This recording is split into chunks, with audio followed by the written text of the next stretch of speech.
अब क्या आपका इकोनॉमिक्स का क्लास 10 का सबसे इंपॉर्टेंट चैप्टर ग्लोबलाइजेशन। ठीक है, बच्चे क्या सोचते हैं सिर्फ प्रोजेक्ट के लिए, प्रोजेक्ट के लिए नहीं है, इसमें से क्वेश्चंस भी आते हैं जो मैक्सिमम एमसीक्यूज होंगे वो आपके ग्लोबलाइजेशन चैप्टर में से ही निकल रहे। ठीक है, इससे पहले हमने अपने पिछली वीडियो में क्या किया था, मनी एंड क्रेडिट, वो सबसे इंपॉर्टेंट है। उसके बाद सेकंड चैप्टर हमारा ग्लोबलाइजेशन। ग्लोबलाइजेशन का मीनिंग क्या है वो देखो, it may be defined as a process of the associated with increasing openness, growing economic interdependence and deepening economic integration in the world economy। ठीक है, ये चार टॉपिक इंपॉर्टेंट है कि क्या हुआ ग्लोबलाइजेशन का मतलब क्या है, integration of the world economy. कि हमारे इंडिया ने जब वो आजाद हुआ 1947 में, कि वो क्या डर सा गया था कि हम दोबारा गुलाम ना हो जाए। तो सबको पता है हिस्ट्री में हमें हम गुलाम बने कैसे, ईस्ट इंडिया कंपनी की वजह से। ईस्ट इंडिया कंपनी भी क्या करने आई थी, बिजनेस करने आई थी।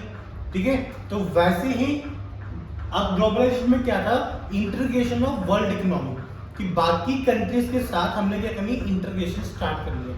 मींस कि हमारी कंट्रीज में क्या होगा, अब मल्टीनेशनल कंपनीज आएंगी। ठीक है, तो ये क्या था हमारा ग्लोबलाइजेशन।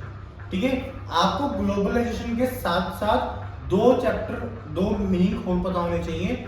जो फर्स्ट वन क्या आपका लिबरलाइजेशन। लिबरलाइजेशन का मतलब क्या होता है कि it means freedom of the producing units from direct और physical control of the government. कि पहले क्या था, गवर्नमेंट के बहुत सारे रिस्ट्रिक्शंस थे कि आपको कोई भी चीज प्रोड्यूस करनी है तो आपको गवर्नमेंट की परमिशन लेनी पड़ेगी।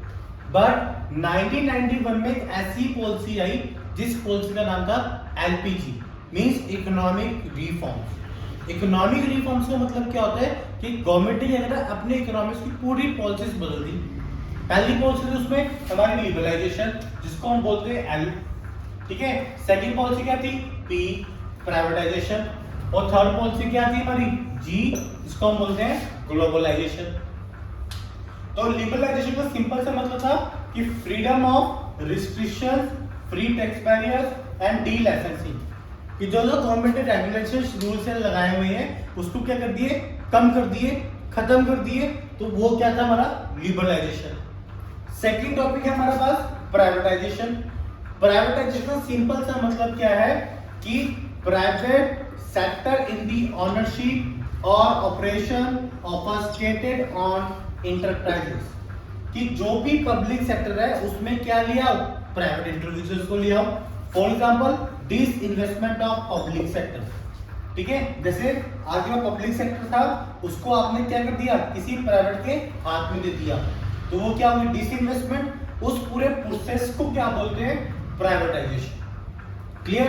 और हमारा जो मेन चैप्टर है ग्लोबलाइजेशन, उसका मीनिंग तो क्लियर हो गया, इंटीग्रेशन ऑफ वर्ल्ड इकोनॉमी। जो आपको पेपर में क्वेश्चन आ सकता है वो क्या आएगा, positive effect of globalisation and negative effect of globalisation. पहला इफेक्ट क्या है इसका, जीडीपी ग्रोथ। कि अब क्या हुआ, इंटीग्रेशन होने की वजह से काफी कंपनीज हमारे इंडिया में आई और उन्होंने क्या क्या सेटअप किया। सेटअप करने की वजह से क्या हुआ, लोगों को जॉब्स मिलने लगी, लोगों को जॉब्स मिली, लोगों के पास पैसा आया, पैसा आने से क्या हुआ, हमारी जीडीपी में कंट्रीब्यूट होने लगा। तो क्या हुआ, जीडीपी ग्रोथ। सेकंड क्या था हमारे पास, increase foreign exchange reserve. Foreign exchange reserve क्या होता है बच्चों, ध्यान से समझना। फॉरेन एक्सचेंज रिजर्व का मतलब होता है जब एक कंट्री दूसरी कंट्री के साथ बिजनेस करती है और जब एक्सचेंज होता है करेंसीज, कि इंडिया की करेंसी डॉलर में चेंज हो रही है, डॉलर इंडिया में चेंज हो रहा है, तो उसको क्या बोलते हैं, फॉरेन एक्सचेंज रिजर्व। थर्ड क्या है, economic development and consumer servility. Consumer servility का मतलब क्या होता है वो ध्यान से समझना। कि कंज्यूमर्स के पास क्या हो गई, ऑप्शंस हो गए। कि पहले उनके पास सिर्फ हैंडीक्राफ्ट गुड्स थे, हैंडीक्राफ्ट टॉयज थे। बट रिफॉर्म्स होने के बाद, ग्लोबल रिफॉर्म्स होने के बाद क्या हुआ कि हमारे पास चाइना से टेक्नोलॉजी आने लग गई, जापान से आने लग गई, यूएसए से आने लग गई। अब हमारे पास मशीनरी प्रोडक्ट्स आने लग गए। तो वो क्या था, कंज्यूमर के पास क्या हो गई, चॉइस हो गई। Next positive effect, global investor और इंक्रीज एफडीआई। एफडीआई की फुल फॉर्म याद रखना, foreign direct investment. Maximum MCQs में पूछी जाती है। What is the full form of FDI, foreign direct investment.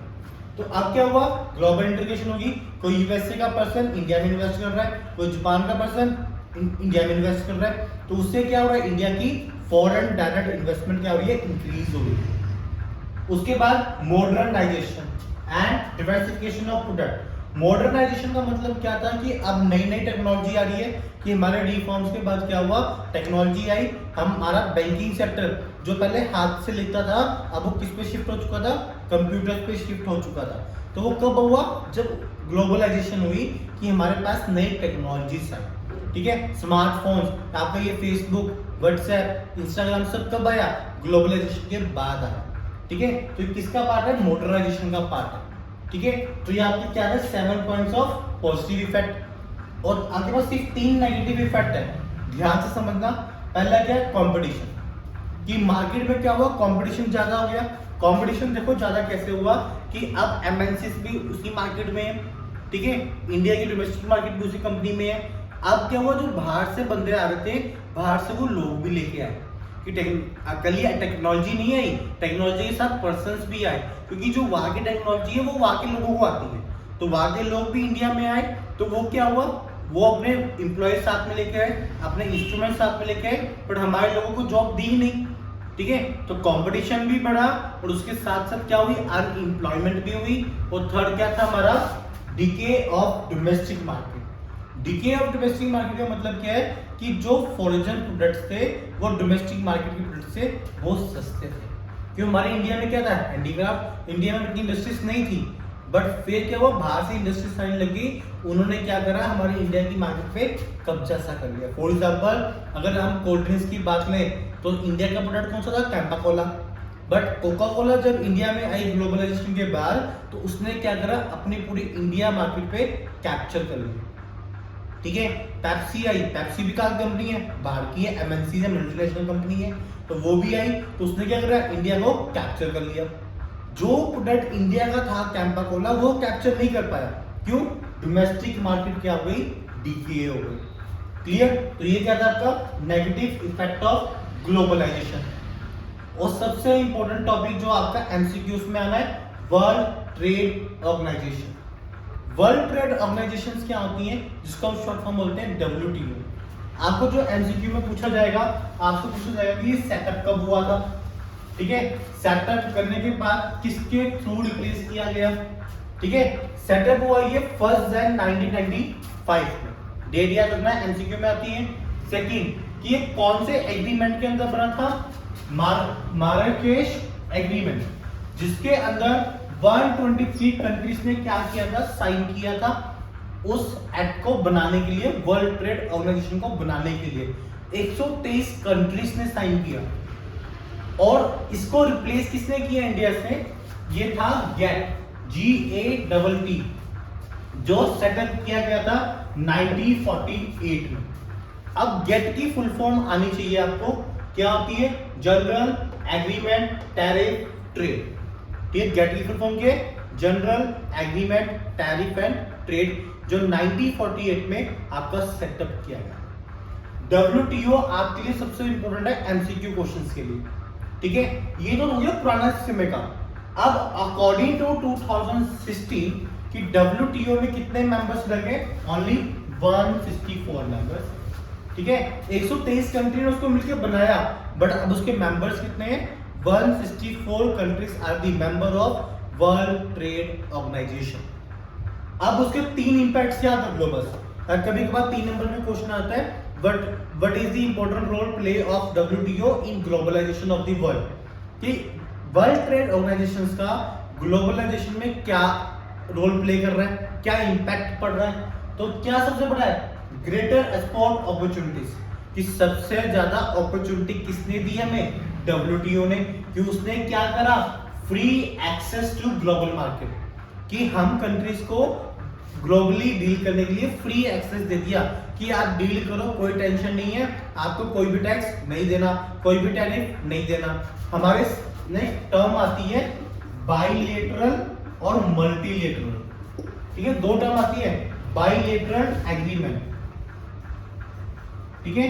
Bilateral agreement बनता था बायलैटरल एग्रीमेंट में क्या था कि आप एक कंट्री के साथ ही बिजनेस कर सकते हो, ठीक है। एक कंट्री से बिजनेस करोगे तो जो टैक्स डिसाइड होगा टैक्स देना पड़ेगा।